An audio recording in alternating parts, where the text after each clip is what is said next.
안녕하세요, 사요마요입니다. 요즘 부동산 시장을 보면 걱정도 기대도 함께 공존하는 시기인 것 같습니다. 이미 투자하신 분들은 마음이 설레고 아직 진입하지 못한 분들은 불안한 마음이 들 수밖에 없습니다. 그리고 지금 서울 부동산 시장 예상대로 다시 비상 상황입니다. 그 누구도 부정할 수 없는 구조적 상승이 시작된 것인데요. 오늘은 앞으로의 부동산 시장이 어떻게 흘러갈 것인지 같이 진단해보고 이럴 때 투자자로서 어떤 마인드로 시장에 접근해야 하는지, 그리고 마지막엔 저희의 가치평가 기법으로 평가한 지금 주목해야 할 서울 저평가 아파트 가치평가 정보를 무료로 공개해드리겠습니다. 시작하기 전 좋아요 부탁드리겠습니다. 먼저 세계 자산시장 흐름을 보겠습니다. 지금 보시는 그래프는 글로벌 M2, 즉 전세계 통화량입니다. M2는 돈이 얼마나 시중에 풀려있는지를 보여주는 대표적 지표인데요. 최근 들어 이 M2가 가파르게 상승하고 있습니다. 이는 전 세계적으로 다시 돈을 뿌리기 시작했다는 것을 의미합니다. 이 현상은 우리가 이미 한번 경험한 적이 있습니다. 바로 2020년 코로나 사태 이후의 양적 완화입니다. 그 결과 주식, 코인, 부동산까지 전 자산시장에 강력한 상승 랠리가 왔죠. 지금은 어떨까요?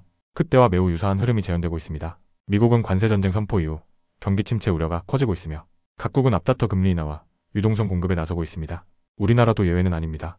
급격한 원화 가치 하락과 환율 변동성은 저성장과 경기 침체 우려를 더욱 크게 만들었으며 내수 경기가 급격히 침체되며 금리 인하 필요성을 더욱 절실하게 만들고 있습니다. 최근 한은이 금리를 25bp 인하하였지만 이제야 겨우 기조전환의 초기 단계에 진입했다고 볼 수 있습니다.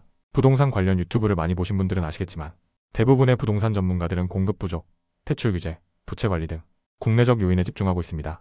하지만 저는 증권사에서 오랫동안 금융시장을 바라본 입장에서 국내 부동산 시장을 좀 더 구조적으로 바라볼 수 있었습니다. 결론부터 말하면 국내 부동산 시장은 유동성에 매우 민감하게 반응합니다. 통화량의 증가는 가장 먼저 비트코인과 나스닥에 영향을 줍니다. 글로벌 M2와 나스닥의 상관관계는 95%에 가깝습니다. 사실상 지금 우리는 유동성의 시대, 자산 가격이 통화량 증가에 매우 민감하게 반응하는 시대에 살고 있는 겁니다. 이미 많은 사람들이 코로나 이후 인플레이션으로 인한 자산 폭등을 경험했습니다.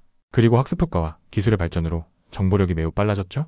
따라서 통화량이 증가할수록 자산을 빠르게 취득하려는 수요가 훨씬 더 강해진 겁니다. 자산의 성격에 따라 시차가 있지만 코인, 주식, 부동산 이 순서대로 유동성의 영향이 자산 시장에 확산됩니다. 단지 부동산이 가장 느릴 뿐입니다. 가장 느리다는 건 반대로 말하면 민감도가 떨어진다는 겁니다. 코인, 주식, 부동산 이 세 가지 자산 중 부동산이 유동성이 가장 떨어지기 때문에 추세를 타면 주식처럼 큰 등락 없이 지속적이고 장기적인 상승이 가능한 자산이 부동산인 겁니다. 자, 그렇다면 지금 우리는 어디쯤일까요? 서울 부동산은 이미 너무 뜨겁고 이제 꼭지에 다다른 걸까요? 전 아직 시작 전이라고 생각합니다. 비트코인과 나스닥은 올해 상승 흐름을 보이고 있지만 글로벌 M2 증가량은 아직 이 자산들에 본격적으로 반영되지 않았습니다. 지금은 단지 시동을 거는 단계입니다. 저는 시중에 풀린 유동성은 자산시장에 반드시 반영될 거라 생각하기 때문에 앞으로 이런 흐름으로 흘러갈 거라 예상합니다. 2025년 하반기 금리 인하와 통화량 증가로 비트코인, 주식 등 고위험 자산 랠리 본격화? 2026년 상반기 후 증가한 유동성이 고위험 자산에서 부동산으로 빠르게 이동. 2026년 하반기 후 구조적 공급 부족, 유동성 유입으로 부동산 시장의 폭발적 상승. 2027년 이후 인플레이션에 따른 금리 결정으로 시장의 방향성 결정. 자, 이런 상황에서 투자자로서 우리는 어떤 마음을 가지고 부동산 시장에 접근해야 할까요? 지금 가장 위험한 것은 이미 너무 올랐어 라는 포모에 빠져 합리적 판단을 멈추는 것입니다. 우리는 지금 숫자, 구조, 흐름을 기반으로 감정이 아닌 데이터로 판단해야 할 시점에 서 있습니다. 자, 지금 주택 매수를 고민 중인 분들이라면 선택지는 사실 단 두 가지뿐입니다. 지금이라도 좋은 매물을 선점해 매수한다. 시장을 포기하고 기다린다. 참고로 저는 이 두 선택을 모두 해봤습니다. 한때 모두가 지금은 꼭지다라고 말하던 시점에 두려움을 억누르고 매수한 적이 있습니다. 결과적으로 매수 이후 단기 하락을 겪었고 고통도 컸습니다. 반대로 2017년, 2018년에는 이제 너무 올랐어, 곧 하락하겠지라는 판단에 매수를 포기한 적도 있었습니다. 하지만 그 결과는 전자보다 훨씬 더 아팠습니다. 가격 하락으로 일시적 손해를 본 것보다 사지 않음으로 인해 폭등한 시장을 바라봐야 했던 그 감정적 상실이 훨씬 더 컸습니다. 왜일까요? 바로 우리는 우상향하는 자산시장에 살고 있기 때문입니다. 시간이 충분히 주어진다면 물린 자산도 결국 회복하고 수익을 냅니다. 반면 진입하지 못한 사람은 손실조차 경험하지 못한 채 계속 뒤처지게 됩니다. 그렇다면 부동산 가격은 끝없이 오르기만 할까요? 당연히 아닙니다. 언젠가는 또 하락기가 옵니다. 여기서 중요한 건 가격과 가치의 차이를 정확히 이해하는 것입니다. 아파트는 본질적으로 콘크리트 구조물입니다. 건축된 위치, 면적, 구조, 입지는 주변에 엄청난 개발 호재가 있지 않은 한 단기간에 급변하지 않습니다. 즉 생각보다 가치가 정적인 자산입니다. 하지만 가격은 급격하게 움직입니다. 왜일까요? 그 이유는 단 하나, 화폐의 가치, 즉 돈의 가치가 하락하기 때문입니다. 유동성이 풀리면 화폐의 가치는 떨어지고 모든 실물 자산의 가격은 올라갑니다. 그 반대의 긴축 국면에서는 가격이 하락하죠. 즉 우리는 자산의 가치를 쫓는 것이 아니라 화폐의 변동성에 적응하는 투자자로서 행동해야 합니다. 경제 사이클은 반복됩니다. 그러나 단 하나 변하지 않는 것은 누적된 통화량은 줄어들지 않는다는 점입니다. 한번 풀린 돈은 100% 회수되지 않고 시장에 남게 됩니다. 사이클이 반복되면 누적된 통화량은 계속해서 증가할 수밖에 없습니다. 그 말은 바꿔 말하면 장기적으로 모든 자산의 가격은 우상향할 수밖에 없다는 것입니다. 결국 사지 않고 기다리는 자가 가장 큰 기회를 놓치는 시대입니다. 부동산은 시간이 당신의 편이 되어주는 자산입니다. 지금 시장에서 우리가 해야 할 일은 무작정 비싼 집을 사는 것이 아닙니다. 아직 저평가된 단지를 찾아내고 그 안에 있는 안전마진을 확보하는 것입니다. 그래서 오늘은 이 흐름 속에서 아직 주목받지 못한 서울 내 저평가 지역과 그 지역의 아파트 한 곳을 직접 분석해드리겠습니다. 오늘 평가해볼 지역은 영등포입니다. 최근에 목동, 여의도 재건축 아파트 가격 상승률 보셨나요? 장난이 아닙니다. 근데 자세히 들여다보면 여의도의 경우, 한양 아파트, 목동의 경우 6단지 제외하고 아직 재건축 초기 단계입니다. 기대감만으로 최근에 가격 급등한 거죠. 이건 과열 구간에 진입했다는 신호입니다. 수요자들이 내년 이후 서울 부동산 공급 부족에 따른 새 정부의 재건축 완화 정책 기대감이 이미 잔뜩 선방영되며 프리미엄이 붙을 대로 붙은 거죠. 이럴 때 우리는 여의도와 목동의 사이에서 허리 역할을 하는 영등포를 주목해볼 필요가 있습니다. 여의도의 배후 주거지로 주목받고 있는 마포와 비교하면 영등포는 확실히 아직까지 기회가 있습니다. 입지 가치는 충분하기 때문에 여기에 여러분이 놓친 기회가 있을 수 있습니다. 최근에 마포가 너무 많이 올라서 포기해야 하나? 이런 생각 가지신 분들 많으실 거예요. 그렇게 포기하는 사람도 있고 반대로 아직 숨은 기회가 많은 지역을 보는 투자자도 있을 것입니다. 내가 내 집 마련을 마음먹었다면 지금 당장 영등포를 샅샅이 뒤져봐야 합니다.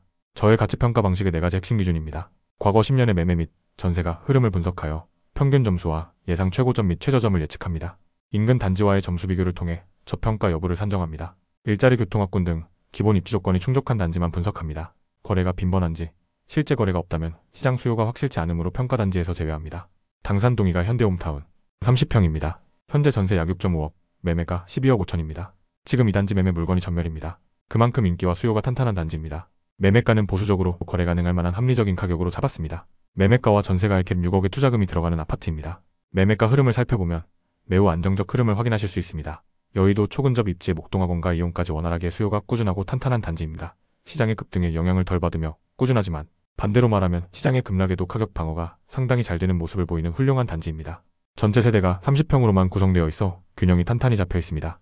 783세대 규모로 세대수도 적당하다고 판단했습니다. 이 아파트의 현재 평가 점수는 1.9점으로 평가되었습니다. 인근 당산, 목동, 여의도 아파트의 경우 평균 점수가 2.7점을 상회하고 있습니다.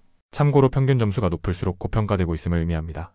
현재 서울 전 지역 아파트 평균 점수는 2.1점 수준입니다. 과거 실거래가 데이터를 기반으로 예상 고점도 정확히 예측해볼 수 있는데요. 예상 가능한 단기 고점은 13억 5천만 원으로 평가되었습니다. 반면 예상 못한 시장 충격 시 최악의 경우 9.8억까지 하락할 수 있습니다. 이 가격에서 하방 지지할 것으로 평가되었습니다. 왜 이 아파트는 저평가로 평가될까요? 먼저 가격 대비 훌륭한 입지입니다. 여의도 목동의 인프라 공유, 여의도 주거 배우지로 안정적 수요유지. 그럼에도 불구하고 2점 이하의 말도 안 되는 저평가, 아직 관심을 덜 받고 있어 안전마진을 확보할 수 있는 절호의 기회. 이렇게 훌륭한 입지, 심지어 30평형임에도 갭 6억으로 매수 가능. 엔트리 카스트 낮고 업사이드는 충분함. 6억 투자 시 단기 목표 매매가 13.5억 돌파 예상, 13.5억 돌파 시 투자금 6억 대비 예상 수익률 17%. 반대로 리스크도 있겠죠. 지금 시점이 아파트 매수의 위험 요소입니다. 21년 전고점인 11억 9천만 원을 뛰어넘어 신고가를 이어나가고 있는 단지라 매수 부담감이 들 수 있음. 과거 데이터 기반으로 분석 시 최악의 경우 9.8억까지 하락할 가능성 있음. 2.7억의 평가 손실 가능성 존재함. 하지만 그럼에도 불구하고 이 아파트를 매수해야 한다는 의견을 드리는 이유가 있습니다. 부동산은 단기 수익을 목표로 투자하는 자산이 아닙니다. 이미 서울 부동산 시장은 상급지, 중급지까지 전고점을 뛰어넘는 상승을 보여주고 있습니다. 12.5억의 가격은 절대 가격으로는 전고점을 넘는 신고가로 부담스러워 보일 수 있지만 21년의 부동산 시장 상황과 지금의 부동산 시장은 매우 다릅니다. 21년은 상승 사이클의 정점으로 다다르는 지점이었지만 현재는 아직 상승 랠리의 시작 전이기 때문입니다. 단순히 매매가 기준으로 판단하지 마시고 가치평가에 따른 적정 가격을 살펴봐야 합니다. 현재 이 아파트는 가치평가 기준 아직 1억의 안전마진이 있는 아파트로 평가할 수 있습니다. 이렇게 좋은 입지의 저평가인 아파트는 이제 서울에서 찾아보기 어렵습니다. 현재 글로벌 유동성 공급으로 인한 자산시장의 상승 랠리 추세에 올라타 안정적 내 집 마련과 동시에 투자 수익까지 노리는 전략이 유효할 것입니다. 현재 서울 부동산 시장 상황상 이 아파트는 입지 대비 말도 안 되는 저평가 상태이기 때문에 예산이 가능한 투자자라면 반드시 보아야 할 아파트일 것입니다. 아직도 기회는 상존하고 있습니다. 지금 알려드린 당산이가 현대홈타운 외에도 이에 못지않은 말도 안 되는 저평가 아파트들이 있습니다. 영등포, 특히 여의도 목동에 묻힌 단지들에 아직 시장이 주목하지 않았습니다. 저는 지금 이 단지들이 절호의 기회로 보여집니다. 모두가 주저할 때 기회를 찾는 사람이 결국 승리할 겁니다. 오늘 내용이 좀 길었습니다. 도움되셨다면 좋아요, 구독 부탁드립니다. 댓글로 다음에 분석했으면 좋은 지역을 남겨주시면 실거래 기반으로 더 깊이 있는 분석 영상으로 찾아뵙겠습니다. 끝까지 시청해주셔서 감사합니다.